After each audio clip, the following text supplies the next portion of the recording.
2026 சட்டமன்ற தேர்தல் தமிழ்நாட்டில் எப்படி இருக்குது? யாரெல்லாம் ஜெயிக்க போகிறாங்க? யார் ஆட்சி அமைக்க போகிறாங்க? டிஎம்கேவா, ஏடிஎம்கேவா, இல்லை டிவிகேவா? இந்த மாதிரி பல கருத்துகள் நம்ம பார்த்துட்ருக்குறோம். தமிழ்நாடே பரபரப்பாக இருக்குது. அதுக்கான நேரம் நெருங்கி வந்துகிட்டே இருக்குது. நாளைய மறுநாள் தமிழ்நாட்டின் தலையெழுத்தை தீர்மானிக்க போகிற ஓட்டு போடுற அந்த தினம் 23ஆம் தேதி அனைவரும் வாக்களிப்பதற்காக தயாராக காத்து கொண்டிருக்கிறார்கள். வெளிநாட்டில் இருந்தும் இந்த முறை வாக்களிப்பதற்காக பல நபர் புறப்பட்டு வந்துகிட்டு இருக்காங்க. அதுக்கான வீடியோஸ்லாம் நம்ம சமூக வலைதளத்தில் பார்க்குறோம். இது ஒரு பெரிய வரவேற்பாக இருக்குது. இதை தாண்டி ஒரு பெரிய மாஸ் என்ன அப்படின்னா, 26 இவர் தான் சிஎம்னு நம்மளால் கணிக்க முடியல. அரசியலை பற்றி கருத்து கணிப்பு கரெக்டாக சொல்கிறவங்களே இன்றைக்கி ஒரு பதில், நாளைக்கு ஒரு பதில்னு மார்க்கெட் ஏறிக்கிட்டே போகுது. யாருக்கு அப்படின்னா, தமிழக வெற்றி கழகத்தினுடைய தலைவர் விஜய் அவர்களுக்கு. ஏன் எப்படி சொல்கிறேன்னா, ஸ்டார்டிங்கில் வரும்போது சொன்னாங்க, இவர் புதுசாக கட்சி ஆரம்பிச்சிருக்காரு, இவரால் என்ன பண்ண முடியும் அப்படின்னாங்க. அதுக்கப்புறம் இப்போ தான் கட்சி ஆரம்பித்து வந்திருக்காரு, இனிமேல் ஏதாவது செய்கிறாரான்னு பார்ப்போம் அப்படின்னாங்க. அதுக்கப்புறம் சீட்டை பற்றி பேச ஆரம்பித்தாங்க. இப்போல்லாம் ஒரு சீட்டு கூட வரமாட்டார்ப்பா, எங்கேயுமே ஜெயிக்க மாட்டாங்கப்பா அப்படின்னாங்க. இந்த மாதிரி போயிட்டு இருக்கும்போது அடுத்தது ஒரு 5 சீட்டு வருவார்னாங்க, அடுத்து 10 சீட்டு வருவார்னாங்க. இப்படி ஒவ்வொருத்தராக ஒவ்வொரு மாதிரி அடுக்கிக்கிட்டே போயிட்டுருக்காங்க.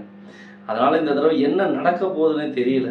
ஏன்னா டிஎம்கே பொறுத்தவரை ஆரம்பத்திலேருந்து இதுவரைக்கும் ஸ்டாலின் அவர்கள் வெற்றி பெற்ற தினம் முதல் இன்று வரை தமிழ்நாட்டுக்காக ஓயாமல் உழைத்திட்ருக்காருன்னு நிறைய நபர்கள் சொல்கிறாங்க. அதை நானும் ஒத்துக்கிறேன். ஏன்னா தன்னுடைய ஆட்சி எந்த மாதிரி இருக்கணும்னு சொல்லி அவங்களுக்கும் ஒரு கொள்கைகள் இருக்கும், அதை கரெக்டாக செயல்பட்டு வந்துட்டுருக்காங்க அப்படிங்கிறது என்னோட கருத்து. அடுத்ததாக எதிர்கட்சி தலைவராக எடப்பாடி பழனிசாமி அவர்களும் அடுத்தது முதலமைச்சராக வர வேண்டும் என்பதை கருத்தில் கொண்டு மத்திய அரசுடன் சேர்ந்து ஏடிஎம்கே பார்த்திங்கன்னா சிறப்பாக இந்த முறை ஜெயிச்சே ஆகணும்னு சொல்லி ஒரு ஒரு நல்ல ஒரு அணுகுமுறையோடு இந்த அரசியல் களத்தை காண்றாங்க அப்படின்னு தான் நம்ம சொல்லணும். அதே போன்று சின்னம்மா அவர்கள் கட்சி ஆரம்பிச்சிருக்கிறாங்க. அதனால் இந்த 2026 தேர்தல் என்ன மாதிரி சூழலில் போயிட்டுருக்குங்கிறதே நமக்கு தெரியல. ஏற்கனவே சிறப்பாக இந்த தமிழ்நாட்டில் விஜயகாந்துக்கு அப்புறம் சீமான் 4வது இடத்துல இருந்துடுறாப்புல. விஜயகாந்தை நம்ம இழந்துட்டோம் அப்படிங்கிற ஒரு வருத்தம் நமக்கு எல்லாத்துக்குமே இருக்குது. ஏன்னா விஜயகாந்த் அவர்கள் அரசியல் கட்சியில் மிக மிக நேர்த்தியாகவும் சிறப்பாகவும் இப்படிதான் ஒரு அரசியல் இருக்க வேண்டும் என்பதற்கு எடுத்துக்காட்டாக தன்னை தொண்டர்கள் முதல் அனைவரையும் கட்டுக்கோப்பாக வைத்து அரசியல் நடத்திய சாணக்கியன் என்றே சொல்லலாம். அவருக்கான வரவேற்பு தமிழ்நாட்டில் மிகவும் அதிகமாகவே இருந்தது. ஆனால் அவருக்கு உடல்நிலை சரியில்லாத காரணத்தால் அவர் நம்மை விட்டு பிரிந்து சென்று விட்டார். இருந்தாலும் கூட மக்கள் மனதில் இன்னும் ஆழமாக விஜயகாந்த் அவர்கள் மனதில் குடியிருக்கிறார். ஒவ்வொரு கலைஞன் மனதிலும் விஜயகாந்த் இல்லை என்று யாராலும் மறுக்க முடியாத அளவிற்கான கடவுள் அவர். கேப்டன் விஜயகாந்த் இருந்திருந்தால் தமிழ்நாட்டின் முதலமைச்சராக இருந்திருப்பார். நாம் அவரை இழந்து விட்டோம்.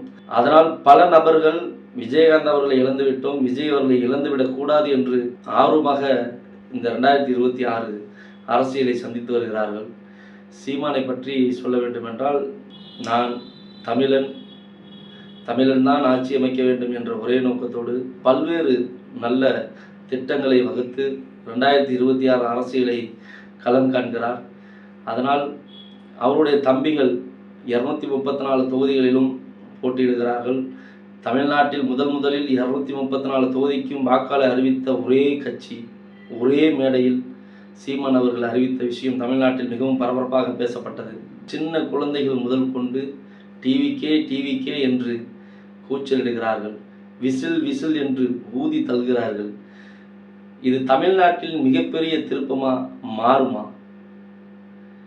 5 வயது குழந்தைக்கு கூட அரசியலை கற்றுக் கொடுத்திருக்கிறாரா விஜய்? இது போன்று பல்வேறு விஷயங்கள் தளபதி விஜயால் தமிழ்நாட்டில் நடந்துள்ளது. நான் சின்ன வயசில் இருக்கும்பொழுது அரசியல்லாம் என்னன்னே தெரியாது, யார் வேட்பாளர்னு தெரியாது, எந்த கட்சிக்கு ஓட்டு போடணும்னு தெரியாது. ஆனால் இன்னைக்கு மிகப்பெரிய ஒரு விஷயத்தை தளபதி விஜய் அவர்கள் செய்திருக்கிறார். தன்னுடைய வீட்டில் குழந்தைகள் விஜய்க்குத்தான் ஓட்டு போட வேண்டும் என்று பலரும் கூறுகிறார்கள். இது போன்ற செயல் உலகெங்கும் ஒரு இடத்தில் கூட நடந்திருக்க வாய்ப்பில்லை. சினிமாவிலும் விஜயை பிடித்த ரசிகர்கள் ஏராளம். தற்போது அரசியல் கட்சிக்கு உள்ளே நுழைந்தாலும் அரசியல் கட்சியில் புதிய மாற்றம் செய்ய வேண்டும் என்ற எண்ணத்துடன் உள்ளே வந்திருக்கிறார். அதனுடைய ஆரம்பம்தான் இன்று 5 வயது குழந்தைக்கு கூட அரசியல் தெரிகிறது. அதனால் 2026 சட்டமன்ற தேர்தலில் எந்த கட்சி ஆட்சி அமைக்கும் என்பதில் பல்வேறு குழப்பங்கள் ஏற்பட்டுள்ளது. ஏடிஎம்கேவா டிஎம்கேவா அப்படிங்கிறத யோசித்து பார்த்தோம் அப்படின்னா, டிஎம்கே மெஜாரிட்டியாக ஜெயிச்சிட்டா ஓகே, அவங்க ஆட்சி அமைச்சிருவாங்க. ஆனால் தற்போது விஜயின் வருகையால் அது சாத்தியமா என்று பல்வேறு தரப்பினர் சாத்தியம் இல்லை என்றும் கூறுகிறார்கள், சாத்தியம் என்றும் கூறுகிறார்கள். அடுத்ததாக ஏடிஎம்கே பின்னாடி இருக்குது, அவங்க தான் முன்னாடி வரப்போகிறாங்க அப்படின்னு சொல்கிறாங்க. இதெல்லாம் ஒவ்வொரு ஆள் வச்சு பார்க்கும்போது நம்ம ஒன்றும் அரசியலில் பெரிய புள்ளி விவரங்களை வச்சு கணிக்கக்கூடிய நபர் இல்லை. எங்கள் சோழன் டிவி சார்பாக கருத்து கணிப்பு எடுத்த பொழுது கூட விஜய் அவர்கள் தான் முன்னிலையில் இருந்தார். அதனால் கருத்து கணிப்பு என்பது ஒவ்வொரு சோசியல் மீடியாவிலையும் ஒவ்வொரு மாதிரியான கருத்து கணிப்பாக இருக்கும். எங்களை பொறுத்தவரை என்னவென்றால், டிவிக்கே இல்லாமல் ஆட்சி அமையாது என்பதுதான் எங்களுடைய கருத்து. எப்படி சொல்கிறீங்க அப்படின்னு நீங்கள் கேட்கலாம். டிஎம்கே ஜெயிச்சாங்கன்னா தனியாக ஆட்சி அமைச்சிருவாங்கன்னு சொல்லி அவங்க சொல்லிட்டு இருக்காங்க. ஏடிஎம்கே நாங்கள் இத்தனை பர்சன்டேஜ் வச்சுருக்கோம், நாங்கள் ஆட்சி அமைச்சிருவோம்னு அவங்க சொல்லிட்டு இருக்காங்க. இப்போ புதுசாக வந்தவர் இவ்வளோ தாக்கத்தை ஏற்படுத்தியிருக்கிறாரு. அவர் எவ்வளோ ஓட்டு விழுவும், எத்தனை சீட்டு எடுப்பார் அப்படிங்கிறது யாருக்குமே தெரியாது. ஒருவேளை டிவிகேக்கு ஒரு பெரிய அலை அடித்து சிஎம் ஆயிட்டா ஆச்சரியமா இருக்குல்ல? நடந்தாலும் ஆச்சரியப்படுறதுக்கு ஒன்றுமில்லை. விஜயின் வருகை தமிழ்நாட்டில் பல்வேறு மக்களுக்கு பிடித்திருக்கிறது என்பதை நாம் மறந்துவிடக்கூடாது. குழந்தைகள் மாமா என்று அழைக்கிறார்கள், தாய்மார்கள் மகனே, தம்பி, என் பிள்ளை என்று அழைக்கிறார்கள். அவர்கள் அனைவரும் ஒவ்வொருத்தரும் விசில் சின்னத்திற்கு வாக்களித்து விட்டால் அவர் ஆட்சியில் அமரப்போவது மிகவும் எளிது. அதனால் மக்கள் என்ன தீர்மானிக்க போகிறார்கள் என்று தெரியவில்லை. நீங்கள் கேட்கலாம், அப்போ டிஎம்கேல பாரம்பரியமாக இருக்கிறாங்களே, அவங்களாம் டிஎம்கே ஓட்டு போட்டு ஜெயிக்க வச்சிட மாட்டாங்களா? ஏடிஎம்கே ஓட்டு போட்டு ஜெயிக்க வச்சிட மாட்டாங்களா? இப்போ புதுசாக வந்த டிவிகே கட்சிக்கு தான் ஓட்டு போடுவாங்களா அப்படின்னு கேட்கலாம். எல்லாத்துக்கிட்டையும் ஒவ்வொரு மைனஸ் இருக்குங்கிறது மக்கள் எல்லாத்துக்கும் தெரியும். டிஎம்கே எப்படி ஆட்சி அமைச்சாங்க, அவங்கள்ட்ட என்ன குறைகள் இருக்குங்கிறது மக்களுக்கு போய் சேர்ந்துருக்கு. ஏடிஎம்கேல என்ன குறைகள் இருக்குது, ஏடிஎம்கே உடஞ்சி கிடக்குது, அதை யாரும் ஒட்ட வைக்க முடியல, அதுக்கான முயற்சி யாரும் எடுக்கலை, அவங்க ஒன்று சேருவாங்களா அப்படிங்கிறது அங்கே பாதிப்பாக இருக்குது. அப்படி இருக்க பட்சத்தில் இவங்களா அவங்களா அப்படிங்கிற ஒரு குழப்பம் நிறையவே மக்கள் மனசில் இருக்குது. ஆனால் கூட்டணி ஆட்சி தான் அமையும் என்பதை நாங்கள் அழுத்தமாக சொல்கிறோம். விஜய் யாருடன் கூட்டணி வைக்கிறாரோ அவருடன் தான் ஆட்சி அமையும் என்பது எங்களது கருத்து.